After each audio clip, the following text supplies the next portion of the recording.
Halo sahabat YouTube, kembali lagi bersama kami dalam berita pesawat tempur Indonesia. Kali ini kami membahas kelanjutan pembelian jet Su-35 sejak beberapa tahun menunggu. Yang kabarnya kali ini Rusia siap pasok dan kirimkan 11 Su-35 ke Indonesia. Rusia siap untuk memasok sejumlah jet tempur multiperan Sukhoi Su-35 ke Indonesia meskipun ada tekanan terhadap negara Asia Pasifik ini, kata juru bicara layanan federal untuk kerjasama teknis militer, Valeria Reshetnikova, kepada wartawan saat pertunjukan udara di MAX 2021, pada hari Rabu tanggal 21 Juli tahun 2021. Sejak awal, proyek penyediaan 11 pesawat tempur Su-35 multiperan ke Jakarta telah menarik perhatian masyarakat dunia. Tidak mengherankan bahwa setelah menandatangani kesepakatan, pihak Indonesia menghadapi tekanan ekstensif dari perwakilan dari negara bagian tertentu. Pada semua tingkat yang memungkinkan, Jakarta sangat disarankan untuk meninggalkan proyek tersebut. Namun, kami dengan yakin menegaskan bahwa pihak Rusia bermaksud memenuhi kontrak ini, ujar Reshetnikova, dirilis TASS.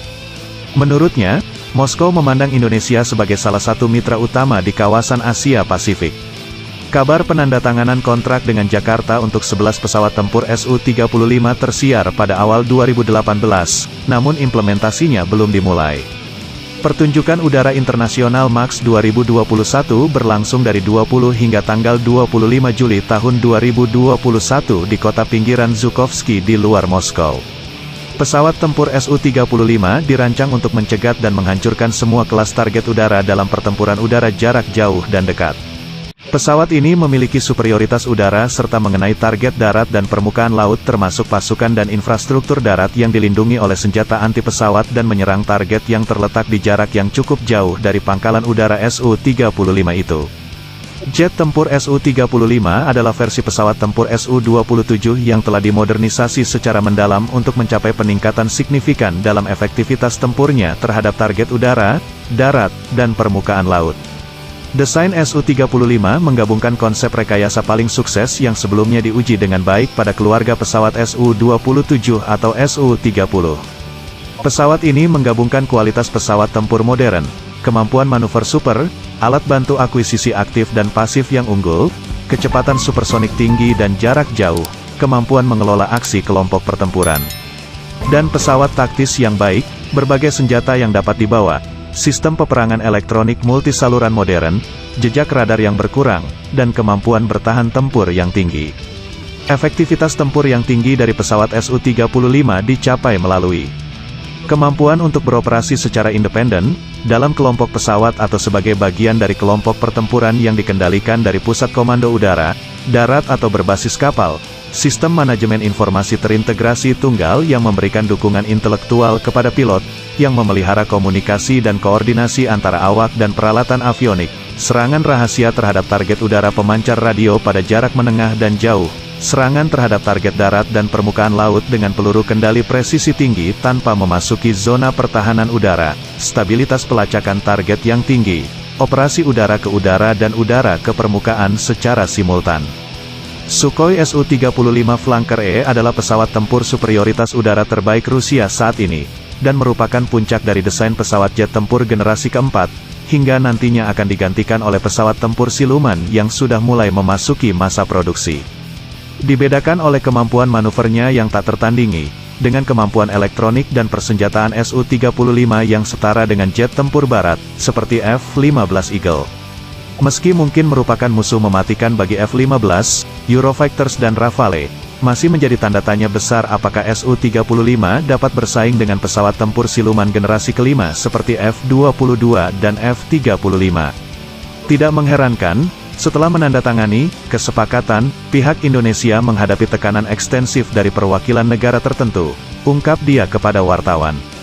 Pada semua tingkat yang memungkinkan, Jakarta sangat disarankan untuk meninggalkan proyek tersebut. Namun, kami dengan yakin menegaskan, pihak Rusia bermaksud memenuhi kontrak ini, imbuhnya. Menurut Reshetnikova, Rusia memandang Indonesia sebagai salah satu mitra utama di kawasan Asia Pasifik.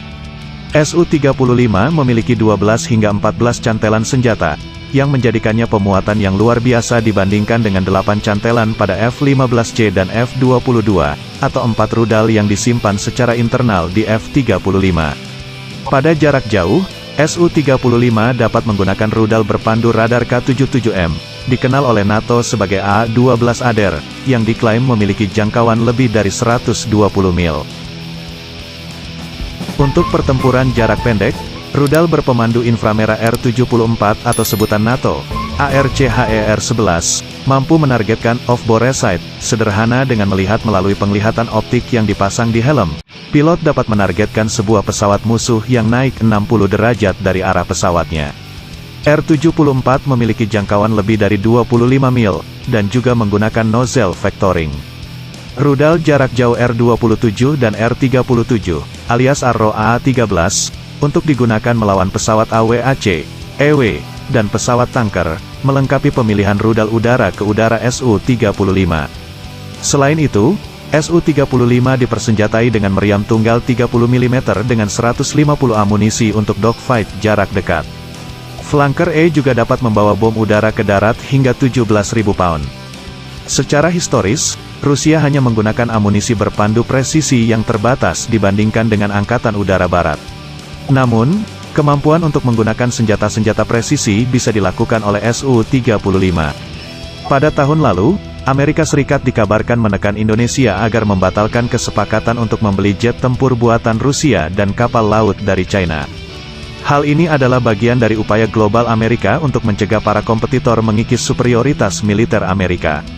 Seperti diberitakan Bloomberg, seorang pejabat yang tak disebutkan namanya mengklaim bahwa Indonesia memutuskan untuk tidak melanjutkan rencana pengadaan 11 jet tempur Sukhoi Su-35 seharga 1,1 miliar dolar AS. Pejabat tersebut juga bilang bahwa Amerika menekan Indonesia agar menjauh dari perundingan dengan China untuk membeli beberapa kapal patroli angkatan laut senilai 200 juta dolar Amerika. Sang sumber bilang langkah untuk mengesampingkan kesepakatan itu terjadi setelah para pejabat Amerika menjelaskan bahwa Indonesia dapat menghadapi sanksi karena berurusan dengan Rusia. Pemerintahan Presiden Joko Widodo juga khawatir Amerika akan mengambil tindakan hukuman terhadap hubungan perdagangan jika melanjutkan perjanjian China.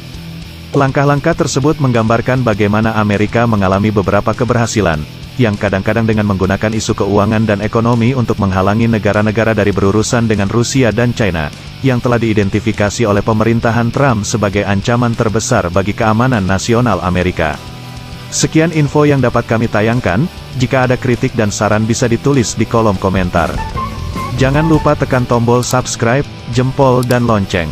Terima kasih telah menonton.